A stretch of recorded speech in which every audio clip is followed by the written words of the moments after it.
Welcome to the Tech Talks Daily Podcast, where you can learn and be inspired by real-world examples of how technology is transforming businesses and reshaping industries in a language everyone can understand. Here is your host, Neil C. Hughes. Welcome back to the Tech Talks Daily Podcast, where every day I try to learn more about how technology is transforming our life, work, industry, and indeed world. And today I want to learn more about understanding the power of digitising business. And by that I mean the importance of cloud migration, how the cloud can provide a competitive advantage, and why companies that have the agility of the cloud could be setting themselves up for long-term success. But I also want to explore the exciting tech scene over in Canada. And that desire led me to Next Pathway, who were recently named by the Globe and Mail as Canada's hottest cloud startup company. And Next Pathway automates the end-to-end challenges that their customers experience when typically migrating applications to the cloud. So the stage is set. We have so much to talk about in a short amount of time. So buckle up and hold on tight so I can beam your ears all the way to Toronto, Canada, so we can speak with Chetan and Clara from Next Pathway. So a massive warm welcome to the show. To begin with, Chetan, can I ask that you tell the listeners a little bit about who you are and what you do? Hi, Neil. My name is Chetan Mathur, and I'm the co-founder and CEO of Next Pathway. I've been a consummate entrepreneur for the last 30 years in the technology space. This is our third venture. We've had the pleasure of starting and selling two businesses. And this venture we started back in 2008 in the space of data. So we're the early adopters of technologies like Hadoop, for example. And then most recently, in the last 5 years, as the cloud became more prevalent, we migrated our technologies and created many technologies that we'll talk about today to accelerate the migration of legacy data warehouses and data lakes to the cloud. Fantastic. Thank you. And Clara, we always also have you on the podcast today. Can I ask that you share a little bit about what you do as well? Thank you, Neil. Thank you for your time today. I'm Clara Angotti. I'm the president and co-founder, along with Chetan, of Next Pathway. And together, Chetan and I manage the business. And as he mentioned, we're focused exclusively on helping customers to automate their migration to the cloud. Fantastic. Thank you. And Next Pathway automates the end-to-end challenges that customers experience when migrating applications to the cloud. And there'll be many business leaders and decision makers that are going through that exact process right now. But can you tell me a little bit more about the kind of problems that you solve, and also what makes you different from other solutions? As I mentioned at the outset here, we've been doing data for large global customers for many years.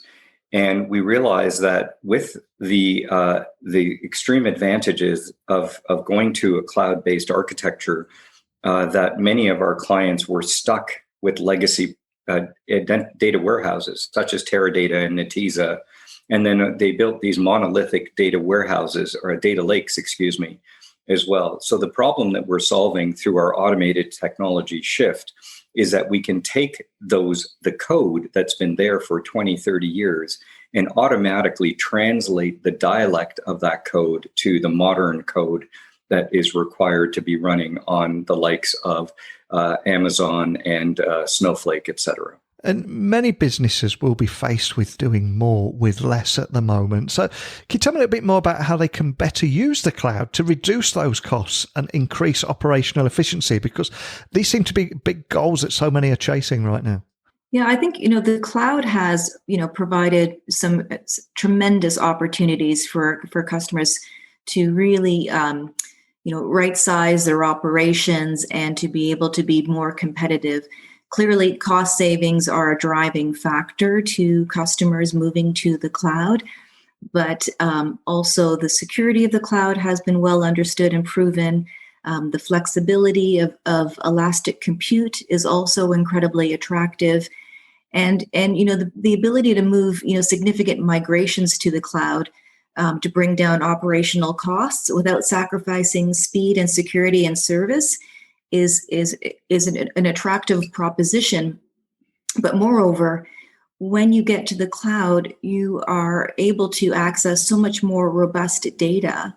And that seems to be, really attractive to companies that both want to service their business needs, which require an abundance amount of information for AI and analytics, but also the operational efficiencies of being able to operate that environment with less people, with higher grades of operational efficiencies around speed and security. And we do often hear about the reduction of costs and increasing of operational efficiency. But I'm curious, can the cloud provide a competitive advantage too? And can you possibly share a few ideas on how to achieve that? Yeah, absolutely. The competitive advantage is, as we've all heard for many years, large corporations are trying to take advantage of their data. As you know, data is the new gold, as they say. And the problem, Neil, that has happened in the last little while has been the long pole in the as it pertains to data and analytics has been compute. And compute traditionally has been very, very expensive. These massive server farms and data centers and so on that are very expensive to build. So now with data scientists, what they have is the ability to take advantage of the compute power, infinitum actually, isn't it? And storage and such at a very reduced price to be able to run these very complex AI and analytics type of algorithms. And so the competitive advantage is, in my opinion, is those who can take advantage of the cloud and its elastic compute and storage will inherently be better served and ahead of their competition. And can I ask that you also expand on why companies that have this agility of the cloud will actually be setting themselves up for long-term success and greater resiliency too? Yeah, absolutely. From an operational perspective, you won't need the armies of people that have been the operators of these legacy mainframes and data warehouses. And the value proposition from the hyperscalers or the cloud provider partners is that this is a relatively maintenance-free world that we're living in, because they're managing the infrastructure stack and the platform stack for us. So, there's tremendous operational advantages here as well. In addition to operational advantages, what the cloud offers when you're able to get to a place of, standardizing data and being able to share data across organizations is you see, just a fabulous amount of, data networks popping up. And so the ability to collaborate across organizations, and you've seen that with, as a great example, is the COVID vaccine was expedited through collaboration of many different healthcare providers. But you can also understand that people may at some point want to be monetizing their data, and through the sharing of data networks, which is only achievable through the cloud.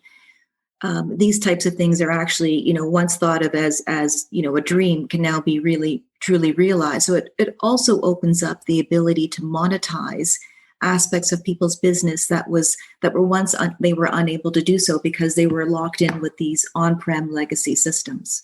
And a question I'd love to ask both of you here, because we are at the time of the year where we're starting to try and determine what trends are going to dominate the future years. So the question I'd like to ask, and I'll put this to you first of all, Chetan, is what does the future of the cloud and cloud migration look like? Is there anything that catches your eye at the moment? Yeah, I think if I just go back a couple of years, what you heard, Neil, from enterprise customers was all the questions that we're asking. And the due diligence that was being done was all around security. And, is the cloud secure, et cetera? And I think that those days have passed, and we don't need to talk about those today. I think it's very well understood that the cloud providers are spending billions of dollars to make sure that the cloud is secure. And I think they've been able to communicate that message quite fairly. Going back to last year, our observations were that now that people have gotten over the hurdle of security and want to actually start to migrate their legacy applications to the cloud, they didn't have the tooling to do it. So they tried and failed through a manual process. So, they would try to rewrite these applications manually. They're very old and very complex.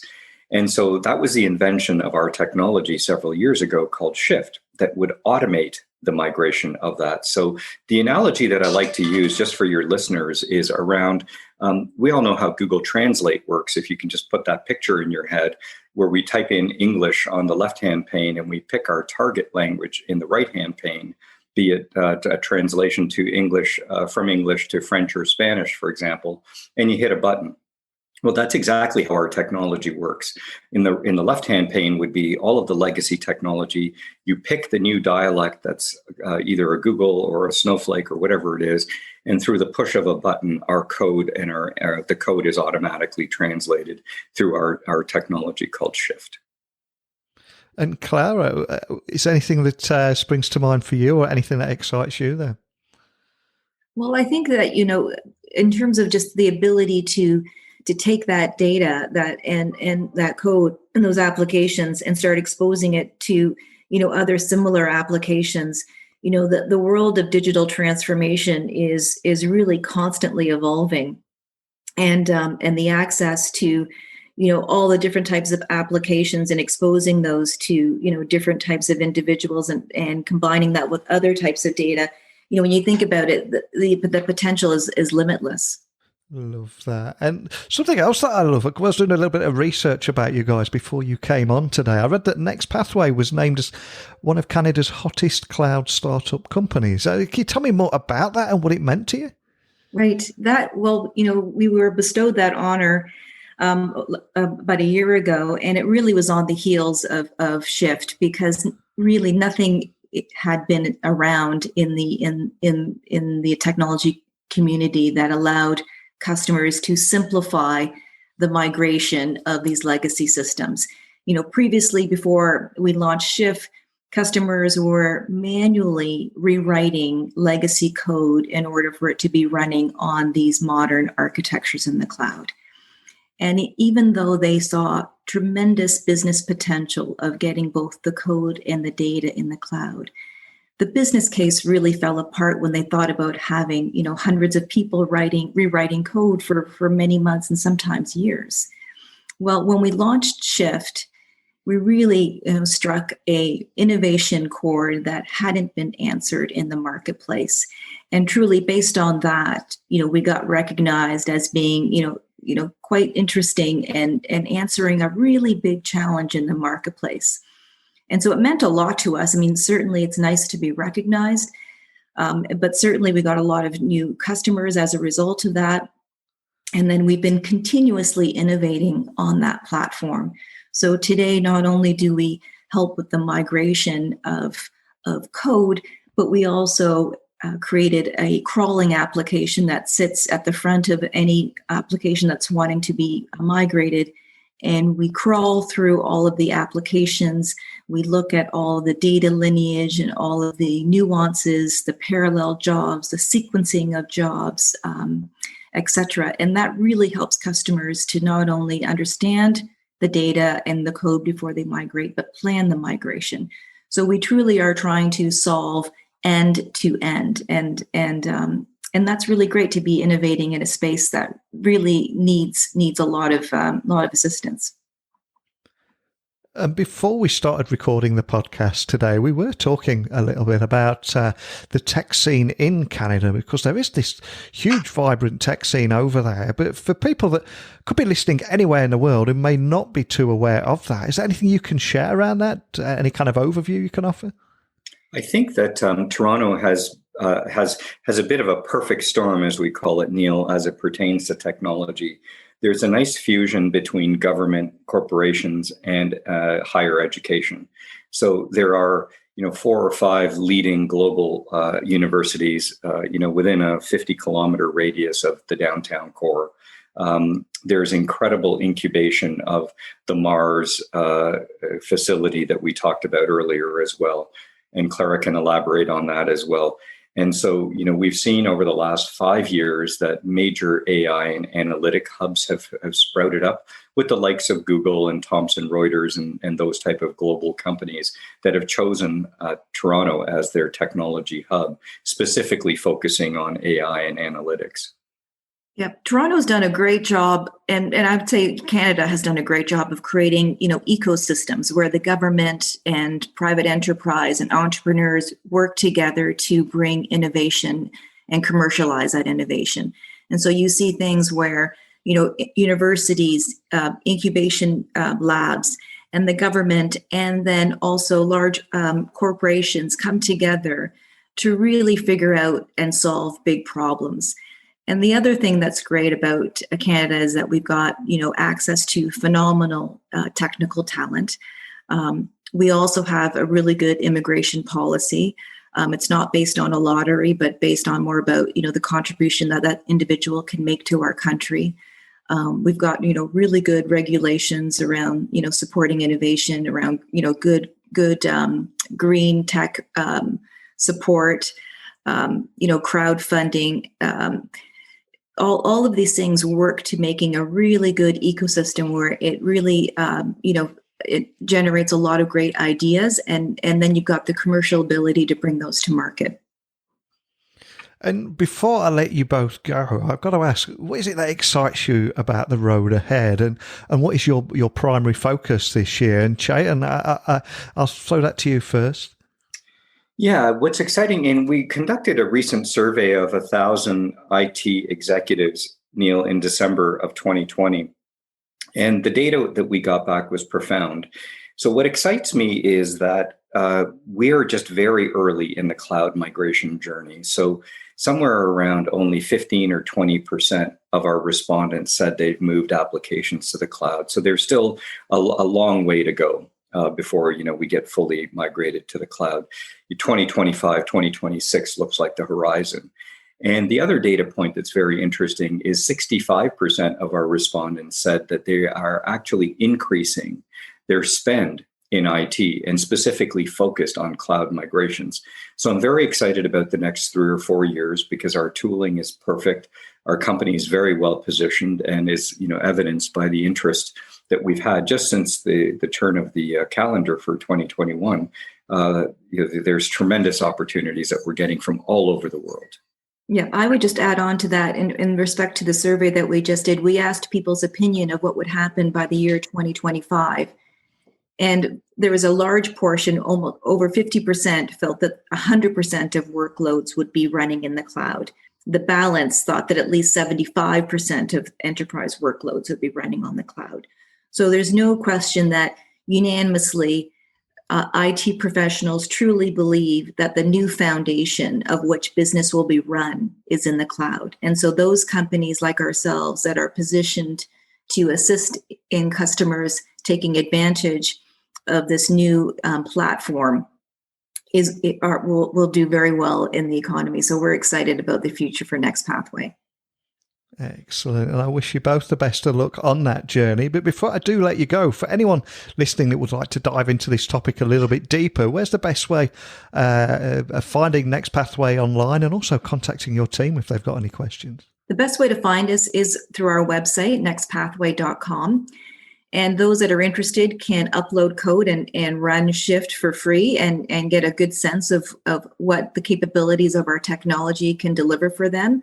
But there's great information on our website, including case studies, best practices, user guides. There's a plethora of information available for free for anyone who's interested in assisting looking at the cloud migration journey. Well, there's so many big takeaways from our conversation for me, from building that long-term success, and that it's not just about reducing costs and increasing operational efficiency, but also about providing that competitive advantage too. So many big talking points. I invite everyone listening to let me know what they thought of today's conversation. But more than anything, just a big thank you to you both for taking the time out of your day to come and share your story with me. Thank you, Neil. It was a pleasure to speak with you and your audience today. Thank you so much. Thank you, Neil. Like I said a few moments ago, so many big talking points there, from using the cloud to reduce cost and increase operational efficiency, but leveraging solutions for end-to-end cloud migration needs, and understanding the power of digitization and understanding the power of digitizing a business, not to mention what the future of the cloud and cloud migration might look like. But more than anything, as someone that records this podcast every single day, to hear stories from all over the world. It was great hearing about the tech scene over in Canada too. And Canada is somewhere I'm desperate to fly to as soon as things get back to normal. But enough from me. I'd love to hear more from you, your thoughts on everything we talked about today, and wherever you're listening in the world. If you'd like me to help put your local area on the map and your local tech scene and how startups are working together, or anything at all, please, I'd love to hear from you. So my email address is techblogwriter@outlook.com. My website is techblogwriter.co.uk. Keep those questions, pictures, messages, whatever it is, keep them coming over, and I'll get straight back to you. But a big thank you for listening, and until next time, don't be a stranger. Thank you for listening to the Tech Talks Daily Podcast with Neil C. Hughes. Remember, technology works best when it brings people together.